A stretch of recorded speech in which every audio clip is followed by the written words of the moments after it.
previewing the action and prospects that you need to watch in week 5 of college football. We have 2 quarterbacks on slate that both need to make a statement. Ole Miss's Jaxson Dart and Alabama's Jalen Milroe. We're going to discuss this and more coming up next.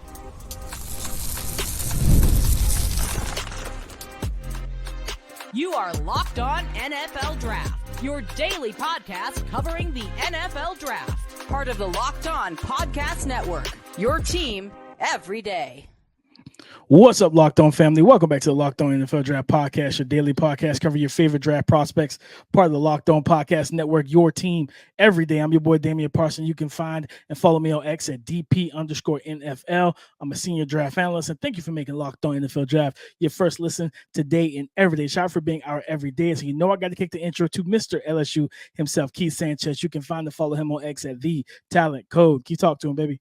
What's up, Locked On family? Let's get locked in. This is Keith Sanchez, 2019 national champ, man, on the other side to this dynamic duo that we like to call the Locked On NFL Draft Podcast. I want to start this podcast off by saying shout out to our everydayers. Thank you for tapping in with us each and every single day. Every listen is greatly appreciated here over at Locked On NFL Draft. DP, this is the college football week 5 preview, and finally, I think we have a slate right from beginning to end of some big time matchups. So you know what that means? We got to talk about some of these big time prospects, man. We're going to start off with make a statement, right? Which guys have to make a statement? We're going to talk about those second tier prospects, and then we're going to wrap this thing with those sleeper guys that need to make some plays to help their team win. DP, I'm excited, man. Let's get into it.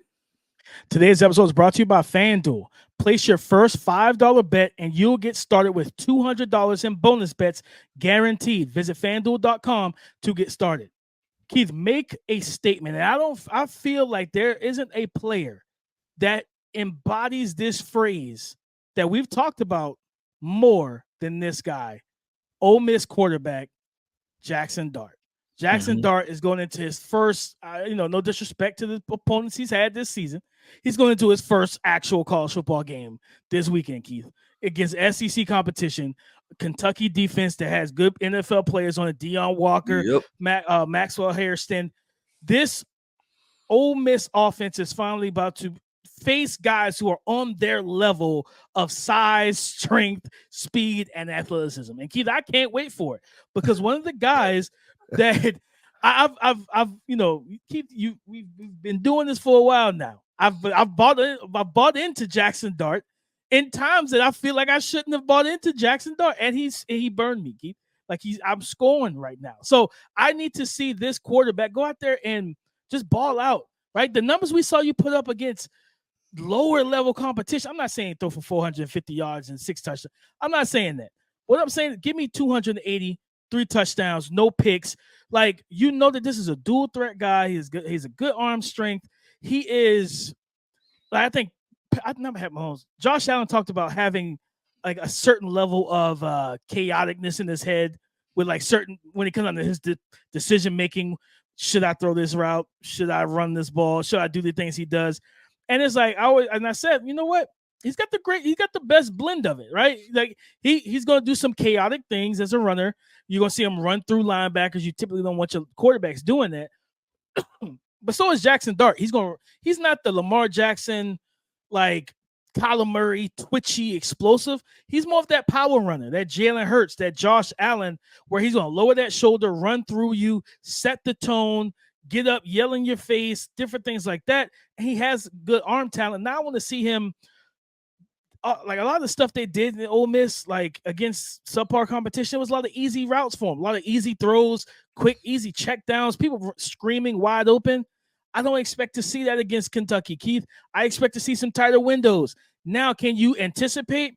Not only anticipate, can you process the information well, anticipate it, and drive the ball into those windows where your receivers may not have the best separation, not because they can't separate, just because you got to tip your cap to SEC defensive backs. I want to see that. So he's a big maker. I'm not gonna lie. This might not be his last time and make a statement for me as we get in the SEC play. DP, I feel like he's gonna have to make a lot of statements for you, man. That situation from last year, I don't think you've let it go yet. I don't think even if he plays well in this game, you're gonna necessarily let it go. DP, I think this is a situation where Time heals all wounds, man. Time heals all wounds. But DP, you went with an SEC quarterback. It's only right I go with an SEC quarterback. I'm going with Mr. Jalen Milroe. There's a SEC showdown going on, man. You have Alabama versus Georgia, right? This is big time matchup, right? We can't even say it's national championship implications, right? Just because of the 12-team playoff, right? That this is more so sliding in bye week, right? You feel like that's what they're playing for. This is the number 2 team in the country going to Alabama, the number 2 team in Georgia going to Alabama, who is ranked the number 14. So you have a top 5 showdown. What am I looking for with Jalen Milroe? This is a prime opportunity to place yourself and say, hey, I am QB1 at the end of the day, right? I'm the best quarterback, and I can get it done with my arm and with my legs. I keep saying is that I'm just buying into the fact that Jalen Milroe is a dual threat quarterback, right? I'm not going to make him at this point in his career something that he's not, and not saying that he's not even in a negative way, right? It's just like trying to force a Trevor Lawrence to be a triple option quarterback, right? Like that's not what he is. Then don't force him to be that, right? And we've seen a success just this past Monday, right? With Jaden Daniels and just the first couple games of his career. What has happened? He has used his legs to get himself comfortable, and then he makes some timely passes, right? That's what I'm looking for Jalen Milroe to do. Use his legs to get himself comfortable and then make some timely passes. And going against this Georgia defense, we talked about Jalen Walker. We talked about Nazir Stackhouse. We talked about Malachi Starks, right? We talked about so many of these players that they have, that this is probably the closest thing you're going to get outside of practice, the closest thing you're going to get to a real NFL defense. So I'm looking for him not to go out there. Don't make any mistakes, right? You don't need to throw for 300, throw for 250, run for another 80 or something like that, right? Control the clock, control the situation. Just look to be aware. I know one thing with Jalen that I really wanted to pay attention to, and we talked about on our scouting calls, DP, was him and like blitz pickup, right? Like pre-snap, understanding everything pre-snap. And then even, Georgia and Kirby Smart, they're going to change the picture post-snap, right? So even being able to identify that part, be smart. We seen in the Texas game, I think last year, was it? Where, I think one of the defensive backs, I don't know if he was showing man and then went into like some type of cover 2 and it wound up being a pick 6, right? Those type of situations, just kind of avoid those situations because you have an in-depth understanding of what's going on. Yeah, 100%, Keaton. I think in this game, when you have Shedeur playing the way he's playing, especially when he's protected, Cam Ward's playing out of his mind right now. I mean, Jaxson Dart just talked about his numbers are outrageous in terms of how well he's played. He's just facing his real first opportunity of talent. And when you think about Jalen Milroe, like there's another Jalen across the line of scrimmage from you, Jalen Walker. Like you got to make sure that he doesn't have the Edger and Cooper effect. Because remember last year, Edger and Cooper, Texas A&M. Yeah, I was gonna say not even the Edger and Cooper effect. That was Jalen Walker's best game. You got to make sure he don't have. Yeah, you're right. Alabama, you got to make sure he don't have the Jalen Walker effect, right? That was his best game last year. That's a good point. I remember you did bring that up to me. That's a great point. So yeah, you can't, because that his rushing ability is what makes Jalen Milroe special. Like, and I always compare it, right? LeBron James isn't just a great opening the game 3-point shooter. But when LeBron gets to go downhill, get a couple baskets, he gets to bang bodies and get the blood gets flowing. He's like, okay. Then you get the step back LeBron, right? Then you get the power dribble step back LeBron. He's into his game. And that's what you do with a running quarterback. When a guy like Jalen Milroe, same thing with like Anthony Richardson, Jalen Hurts, the run game early allows them to get into a rhythm and set the pace for how the defense can defend them, rather than you just dropping them back. Like the first 10 plays offensively are all passes, right? They're not allowing them to play their game initially. And I think that's going to be a big thing for Kalen DeBoer, the new head coach over at Bama. How quickly can he get Jalen Milroe settled in against this Georgia defense? Again, for them, where's Waldo? Where's Jalen Walker? Let's keep him away from Jalen Milroe so he doesn't disrupt our game plan, because we've seen what he's able to do when you let him pin his ears back and get after your quarterback. I agree 100% with DP. I don't know if that was LeBron James slander or not, man, but no LeBron No, James no, not at slander all. will be Not at all. tolerated over here. I like LeBron. Will I be. like LeBron. All right, cool.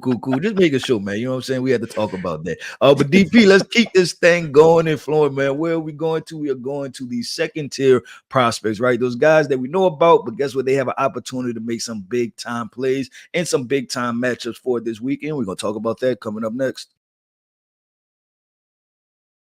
With Robinhood Gold, you don't need a silver spoon to set up the financial favors of the 1%. Robinhood Gold allows others to get the rates and perks usually reserved for the high society. Now, the resourceful individual with Robinhood Gold can earn the very liberal rate of 4.5% APY on uninvested cash, receive unlimited 1% deposit bonuses, and be rewarded with a handsome 3% retirement boost on an IRA account. Robinhood Gold provides the privileges of a high net worth for any net worth. These generous benefits are now available for only $5 a month. The new gold standard is here with Robinhood Gold. Sign up at Robinhood.com/gold. Terms apply. For product-specific disclosures, visit Robinhood.com/gold. Invest involves risk. Rate may change. Gold membership is offered by Robinhood Gold LLC. Today's episode is brought to you by PrizePicks. PrizePicks is America's #1 daily fantasy sports app with over 5 million active members. Do you want to play PrizePicks alongside comedian Drewski, rapper and podcaster Joe Budden, and MMA champion Sugar Sean O'Malley? You can now find community plays under the promos tab of the app to view entries from some of the biggest names in the PrizePicks community each and every week. And guys, let me tell you, PrizePicks put their members first. So all withdrawals are fast, safe, and secure. When my picks hit, I can get my money in as quick as 15 minutes. All you need to do is download the PrizePicks app today and use the code LOCKEDONNFL and get $50 instantly when you play $5. That's code LOCKEDONNFL on PrizePicks to get $50 instantly when you play $5. You don't even need to win to receive your $50 bonus. It's guaranteed. PrizePicks, run your game. Second tier prospects to watch this weekend, Keith, on tomorrow, basically Saturday. I go to we got a big game. UCF hosting Colorado. Mm-hmm. I don't know if you saw on Twitter, they put up a clip where Coach Prime basically made them restart practice because he said, y'all are practicing like you dominated Baylor or something. Yeah, we're not doing that. Restart the entire practice because they weren't practicing at the level of intensity, and like they didn't have that get after it that he wanted to see. And he's like, no, restart this entire practice, right? So he's getting those guys' heads right because you're going into it's going to be a hostile situation in South Florida and UCF. And this is an offense that they have that can score points, that can run the ball with R.J. Harvey, with KJ Jefferson. But the guy I want to highlight in terms of second-tier prospects, because I'm looking forward to that matchup, Kobe Hudson, Keith. The 6'1", my guy, 200-pound receiver. Like, when you look at this situation, Keith, he's coming off back-to-back games. Sam Houston, 5 catches, 104 yards. Against TCU, when he caught 6 catches on 10 targets, 145 yards, 2 touchdowns, and 1 was the game-winning touchdown, if I remember correctly. Guess who he's going to see across the field, lined up one-on-one? Travis Hunter. This is a resume game, DP. This is what it's about, resume game, baby.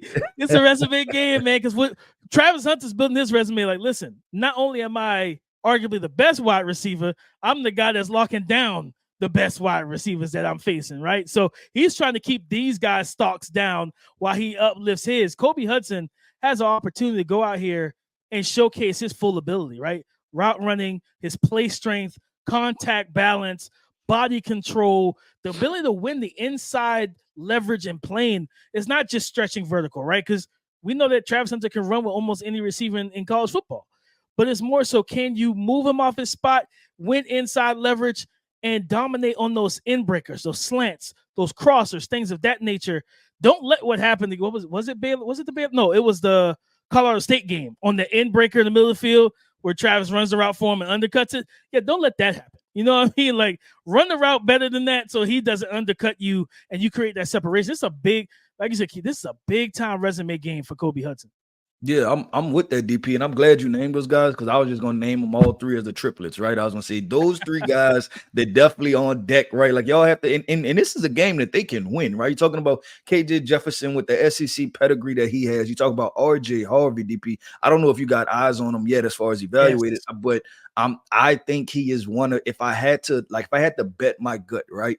He's a top 7, top 5 potential running back as far as natural instincts and feel for the game. The dude could just flat out ball at the end of the day. And if Colorado defense don't step up, he's going to give him the business. He's good because he's a guy that you don't need just one guy. You need 2 guys to tackle. He's going to make somebody miss in space. And if you don't, if the defensive philosophy is not tackle in a crowd, right, where they say like all 11 guys to the football, they're going to be it's going to be and Colorado struggles with that with backs like him, but also they struggle with running quarterbacks like KJ Jefferson. This might be a high scoring game, Keith.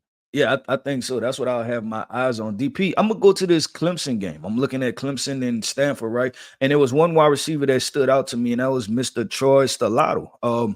He had a big time, I believe, catch and run in the game last week against NC State. And I forgot about Troy Stellato, to be completely honest. I believe that he got somewhat lost in his rotation. I know you did the Locked On Clemson podcast, right? So you're very familiar with this roster. But him coming out of high school, I believe it was Cardinal Gibbons. This was a guy that was speed, right? Take the top off. And I think that they're finally utilizing him. When I watched the NC State game, I think it's Antonio Williams, right? Is the freshman sophomore / junior, I think.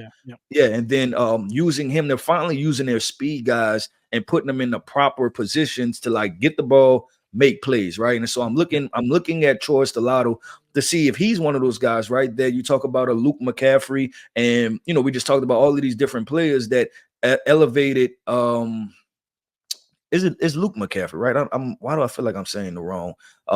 Got it for Rice, the brother. It's Luke McCaffrey. Yeah, Luke. Yeah, I don't know why. Okay, I was second guessing myself. I don't know why. Something just didn't sound right.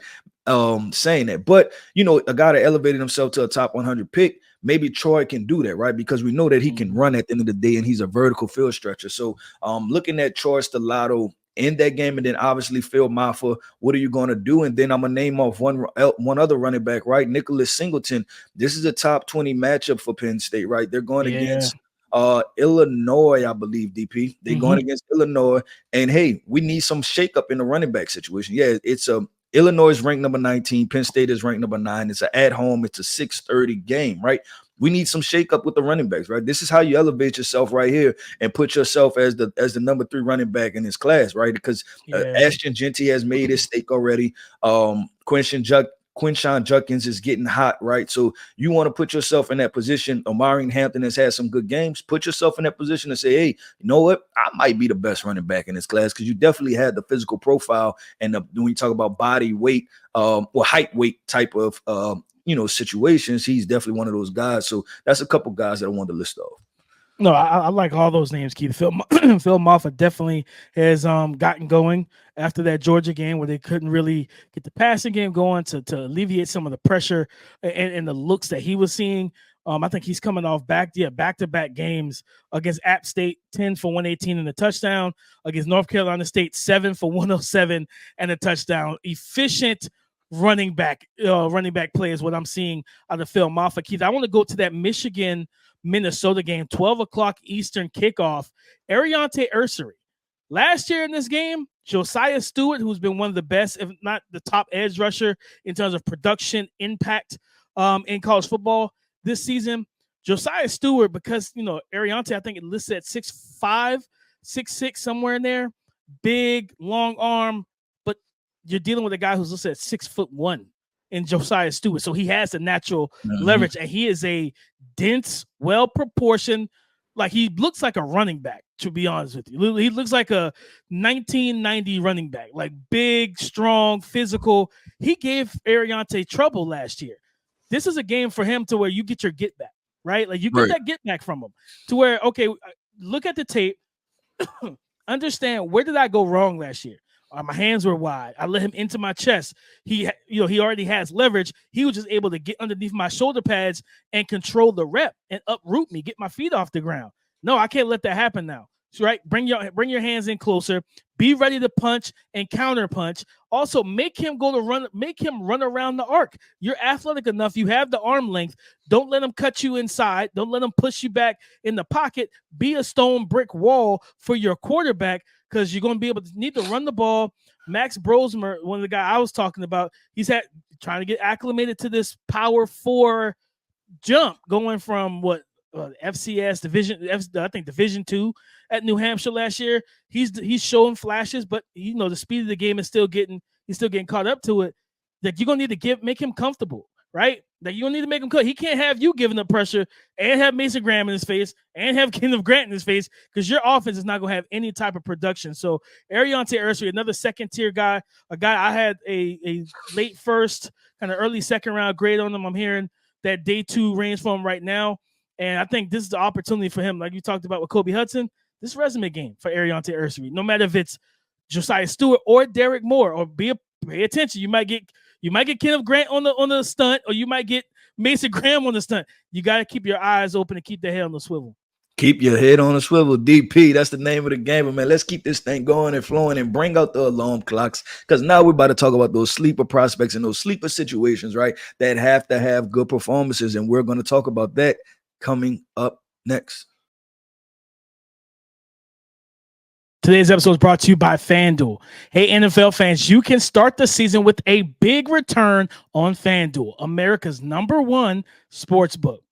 So when you get a hunch in the middle of the game, you can now check out the latest stats, view live play-by-play, and so much more on the exact same page where you placed your bets. And speaking of bets, you can start betting on and getting on the betting action with the NFL MVP odds, Super Bowl winning odds, all those different type of odds and in season, not just preseason like we've discussed on this podcast before, but in season odds that have changed and have shifted since the season started.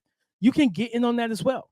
And guys, you'll get started with $200 back in bonus bets guaranteed when you place your first $5 bet. Again, place your first $5 bet and you'll get $200 back in bonus bets. All you need to do is go to FanDuel.com to get in on the action. Keith, you're talking about a sleeper prospect, and this is a guy that you and I know very well from being in the SEC. He's over at Louisville. Louisville faces off against Notre Dame, and this is similar to Kobe Hudson. This is a resume game for him. Ja'Cory Brooks, 6'3", 195. Okay. He will be seeing, more than likely, Benjamin Morrison. And if you go, and crazy enough, Keith, he's having a good season. Talking about Ja'Cory, 17 catches on the season, 297 yards, average almost 18 yards per catch, 2 touchdowns. He's had in every game, right? Every game he's had either 4 or more catches for over 80 yards a game. He had his first 100-yard game against Georgia Tech, I believe, last weekend in the win. Like, if you can go out here against Benjamin Morrison, who people have as some people have him at CB1 still, Keith. Some people have him at CB1. You have the height and weight advantage and size advantage over him. 6'3", 195. I think Benjamin's probably 5'11". He's probably 190. You know what I mean? 185, 190, somewhere in there. So you have the size advantage over him. I wouldn't be surprised if Ja'Cory uses that size and quarterback given the opportunities, those 50-50 balls, back shoulder fades, things like that down the sideline, and allow him to make those plays. So we've seen Benjamin Morrison we've seen him get beat on those 50-50 contested catch situations where the ball's in the air. I pointing, hey, there's only so much you can do when you're not tall enough and you don't have the arm length at times, right? Somebody just tailor the tape. And Ja'Cory Brooks has that in his bag and his advantage. This is a guy, like I said, playing well. A lot of people are not really paying attention to Louisville right now, but they got a good defense. Their offense looks pretty good right now. And it looks like they're trying to funnel that pass again through Ja'Cory.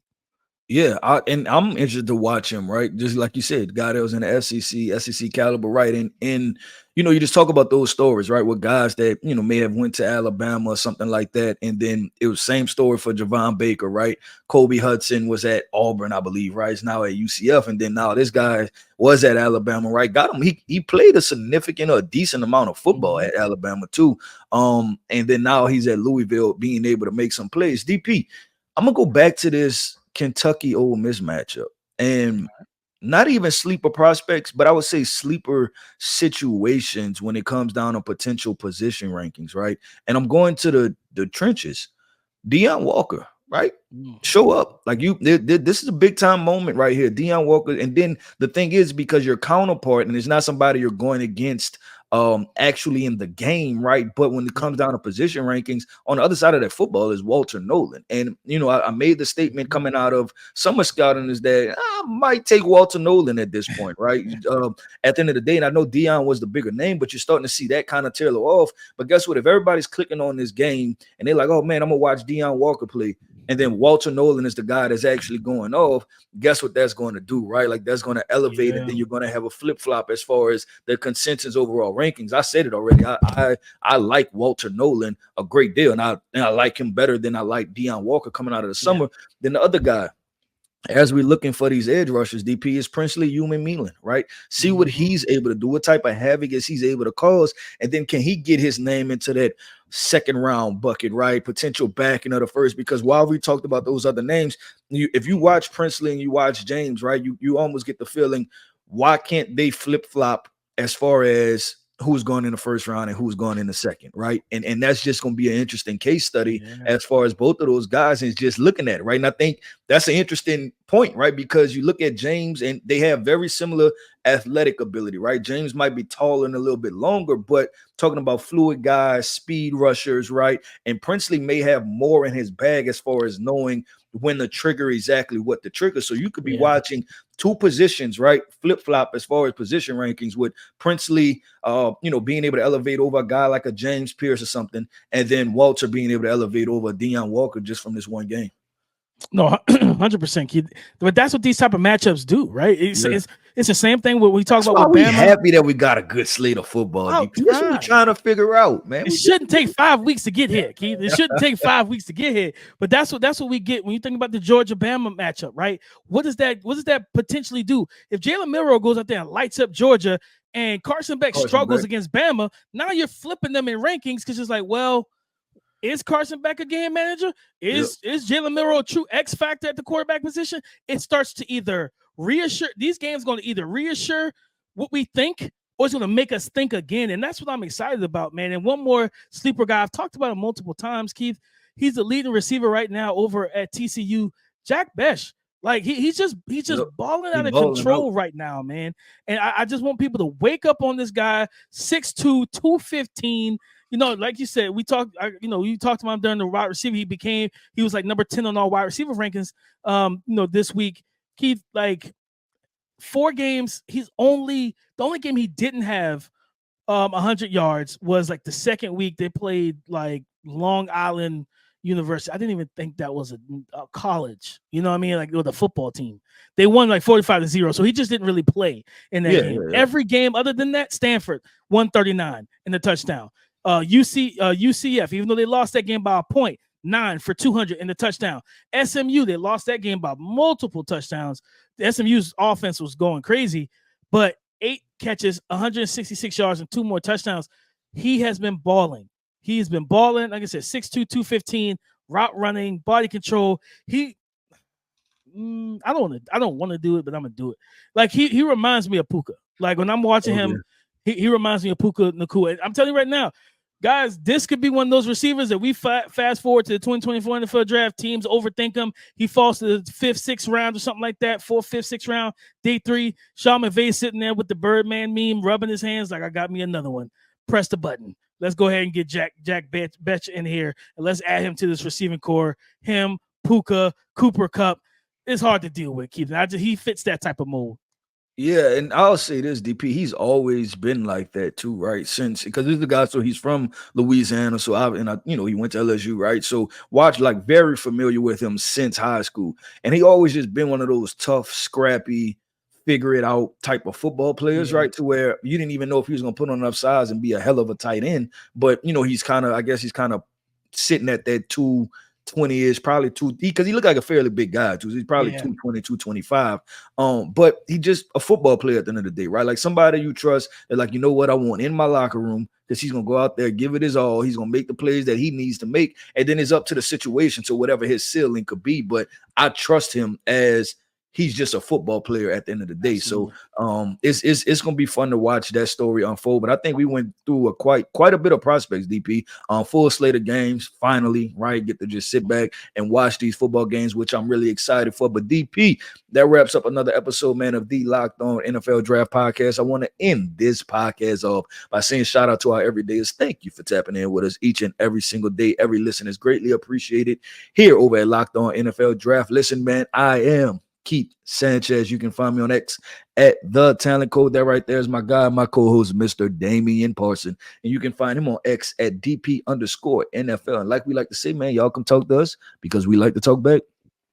Go subscribe and follow for free on YouTube, wherever you listen to podcasts. You get the latest episode as soon as it is available. Thank you for making Locked On NFL Draft your first listen today and every day. Shout out for being our everydayers. And come and join the conversation again tomorrow on the Locked On Podcast Network, your team every day.